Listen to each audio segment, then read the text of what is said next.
अस्सलाम वालेकुम dear viewers. आज हम फिज़िक्स के इंतहाई बुनियादी एक टॉपिक की साइड पे आ रहे हैं और आज का हमारा टॉपिक है वेक्टर्स एंड स्केलर क्वांटिटीज़। अगर हम फिज़िक्स को स्टडी करें तो मेजरमेंट, फिज़िक्स की बेसिस, फिज़िकल क्वांटिटीज़, यूनिट्स, उन बुनियादी चीज़ों के बाद जो सबसे बुनियादी चीज़ हम स्टडी करते हैं, हम उन फिज़िकल क्वांटिटीज़ को कैटेगराइज करते हैं। अगर डायरेक्शन की बेस पे कैटेगराइज करें तो हम कहते हैं कि कौन सी क्वांटिटीज़ वेक्टर्स हैं और कौन सी स्केलर्स हैं। अगर हम उनकी डेरिवेशन की बुनियाद पर उनको कैटेगराइज करते हैं तो फिर हम कहते हैं कौन सी क्वांटिटीज़ बेस क्वांटिटीज़ हैं और कौन सी क्वांटिटीज़ डिराइव्ड हैं। तो यहाँ पे आज हम स्टडी करते हैं वेक्टर्स एंड स्केलर्स के बारे में। अगर हम फिजिकल क्वांटिटीज़ में देखें, स्केलर क्वांटिटीज़ कौन सी होती हैं?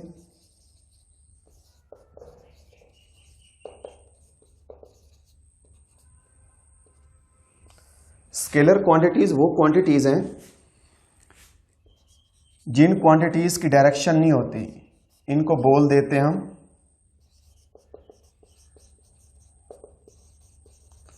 Non directional physical quantities. जैसे मैं मास को लिख देता हूं 15 किलोग्राम है, मैं डिस्टेंस को लिख देता हूं 20 मीटर है, डिस्टेंस को लिख देता हूं, या मैं इसको कह देता हूं, मैं लेंथ को लिख देता हूं, मैं लेंथ कह देता हूं। इसमें मैं लेंथ को लिख देता हूं कि लेंथ हमारे पास क्या है, वो 20 मीटर है। तो ये ऐसी क्वांटिटीज हैं कि जिनको एक्सप्लेन करने के लिए हमें डायरेक्शन की जरूरत नहीं पड़ती। इसके एग्जांपल्स में हम लिख देते हैं, मास है हमारे पास, डेंसिटी है, प्रेशर है, वॉल्यूम है, टाइम है, टेम्परेचर है। ये ऐसी क्वांटिटीज हैं जिनकी डायरेक्शन नहीं होती। अगर मैं इसके मुकाबले में वेक्टर्स को देखूं, वेक्टर्स वो क्वांटिटीज हैं जिनको डायरेक्शनल क्वांटिटीज कहते हैं। Vector quantities, the quantities which require direction for their complete description. हम मैग्नीट्यूड के साथ साथ जब तक डायरेक्शन नहीं बताते हम उस फिजिकल क्वांटिटी को एक्सप्लेन नहीं कर सकते। अब इसमें हमारे पास इसकी एग्जांपल्स में डिस्प्लेसमेंट आ जाता है,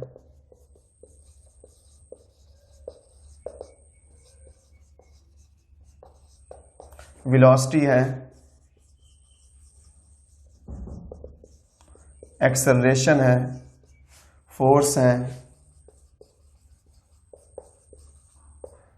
मोमेंटम है, टॉर्क है, वेट है, ग्रेविटेशनल एक्सेलरेशन है।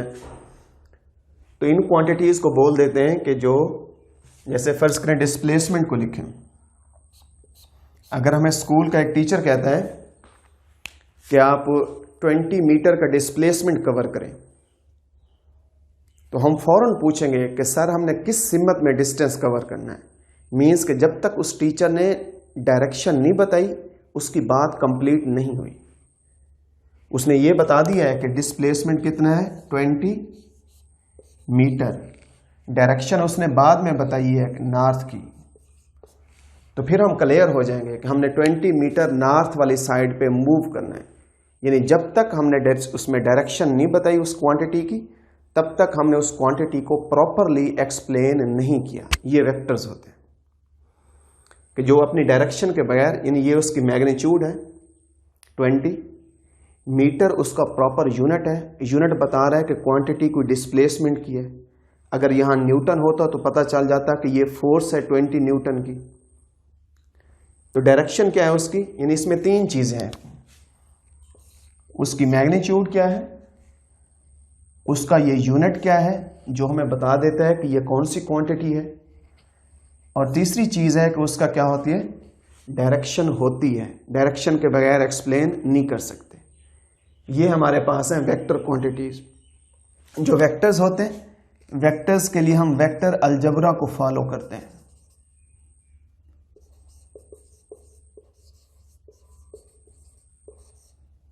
वेक्टर अलजबरा है, स्केलर्स को हम किस तरीके से यूज कर रहे होते हैं?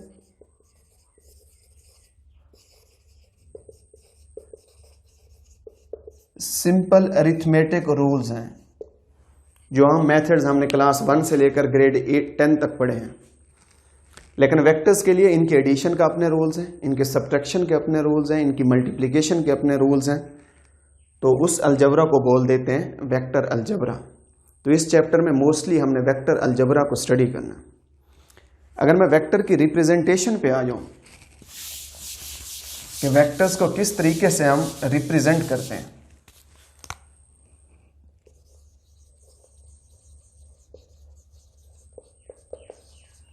रिप्रेजेंटेशन ऑफ वेक्टर्स, एक है कि हम उसको बाई सिंबल कैसे शो करते हैं, सिंबॉलिकली उसको कैसे शो करेंगे, और दूसरा है कि हम उसको ग्राफिकली किस तरीके से पेज के ऊपर शो करेंगे। सिंबॉलिकली हम वेक्टर्स को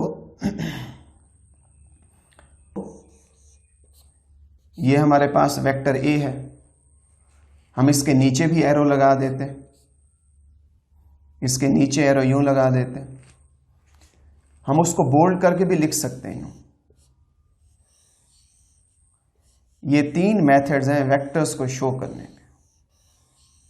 अलामती तौर पे सिंबल की शक्ल में हम इंग्लिश के जो हमारे पास लेटर्स हैं A to Z, हम कोई भी लेटर स्मॉल लेटर या कैपिटल लेटर यूज कर सकते हैं।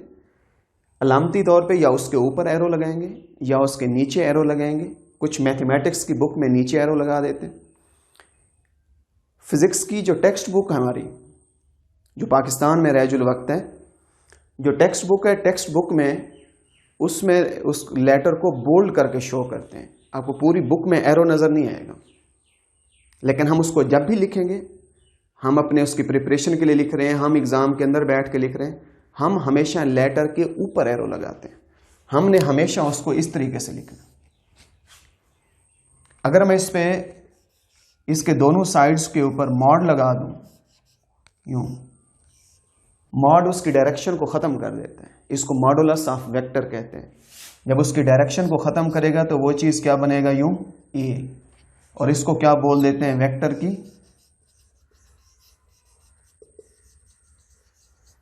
Magnitude of vector A. ये वेक्टर ए की मैग्नीट्यूड है, इसको मॉडुलस बोल देते हैं। अगर हम ग्राफिकल रिप्रेजेंटेशन पे आ जाएं,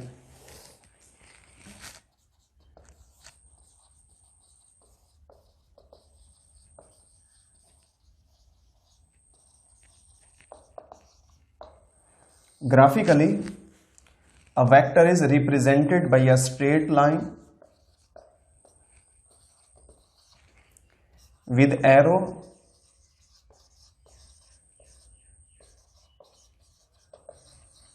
on one side। वेक्टर को हमेशा स्ट्रेट लाइन से शो करते हैं और उसकी एक साइड पे एरो शो करते हैं। सपोज मैं कहता हूं यूं वेक्टर है, तो ये हमारे पास कोई एक वेक्टर है, हम इसकी एक साइड के ऊपर यूं एरो शो कर देते हैं। जो लाइन की लेंथ होती है, the length of line according to the chosen scale gives the magnitude. The length of line वो ये मैग्नीट्यूड देगी वेक्टर की, और जो एरो होगा वो हमेशा उस वेक्टर की डायरेक्शन बताएगा। तो फर्ज करें मैं कहता हूं ये हमारे पास कोई वेक्टर ए है, ए की मैग्नीट्यूड यहां से लेकर यहां तक ये है, ये ए की मैग्नीट्यूड है। ए की मैग्नीट्यूड को मैं सिंपल उसमें ए लिख देता हूं, इसके ऊपर एरो नहीं लगाता। ये ए की मैग्नीट्यूड, और जो ये एरो है, ये एरो उस वेक्टर ए की डायरेक्शन बता रहा है। आपको क्वेश्चन दिया जाता है कि फोर्स का एक वेक्टर है 20 न्यूटन टुवर्ड्स द नॉर्थ। हमने इस फिजिकल क्वांटिटी को रिप्रेजेंट करना है। यहां पे देखें तो ये हमारे पास ये न्यूटन बता रहा है कि ये कोई क्वांटिटी कौन सी है? फोर्स की है। अलामती तौर पे हम उसको यूं एफ लिख देते हैं, फोर्स। इसके ऊपर एरो लगा देते हैं। ये उसकी मैग्नीट्यूड है और ये उसकी डायरेक्शन है। डायरेक्शन को रिप्रेजेंट करने के लिए हम यू डायरेक्शन मैप ले लेते हैं। नॉर्थ के अपोजिट साउथ, नॉर्थ की राइट साइड पे ईस्ट और नॉर्थ की लेफ्ट साइड पे वेस्ट। अब 20 न्यूटन है। 20 न्यूटन को हम क्या करते हैं, हम इसका स्केल चूज करते हैं।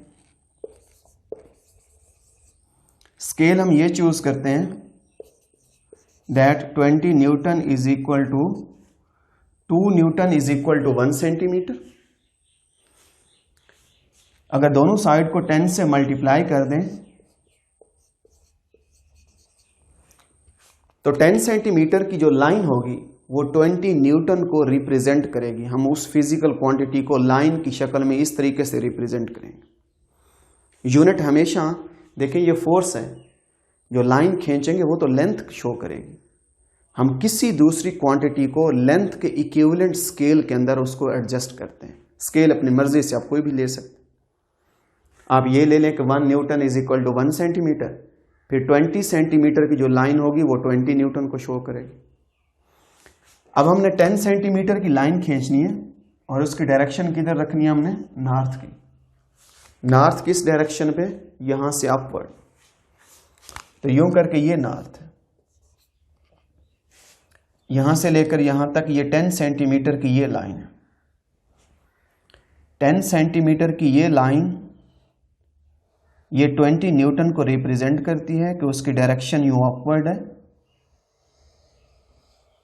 उस पे एरो किधर लगा है, अपवर्ड टुवर्ड्स द नॉर्थ, उसका एरो लगा है। और ये हमारे पास क्या है, फोर्स का वेक्टर है। तो यूं हम किसी वेक्टर को ग्राफिकली रिप्रेजेंट करते हैं कि ये वेक्टर गिवन था क्वांटिटी, हमने स्केल चूज किया। According to the chosen scale जो लाइन की लेंथ होगी वो उसकी मैग्नीट्यूड बताएगी और जो एरो होगा वो हमेशा उसकी डायरेक्शन बताएगा। तो आज के लेक्चर में हमने वेक्टर्स के बारे में बिल्कुल बुनियादी बात पढ़ी है। वेक्टर्स ये होते हैं, स्केलर्स ये होते हैं। हमने उनकी चंद एग्जांपल्स देखी हैं, पढ़ी हैं, और उसके साथ हमने वेक्टर्स को सिंबॉलिकली और ग्राफिकली हमने रिप्रेजेंट किया है। इसकी रिप्रेजेंटेशन को हम ऐसा फिर इस टॉपिक को एडवांस करते जाएंगे। हम वेक्टर्स की मल्टीप्लिकेशन पे पहुंचेंगे, हम उसको रिजॉल्व करेंगे।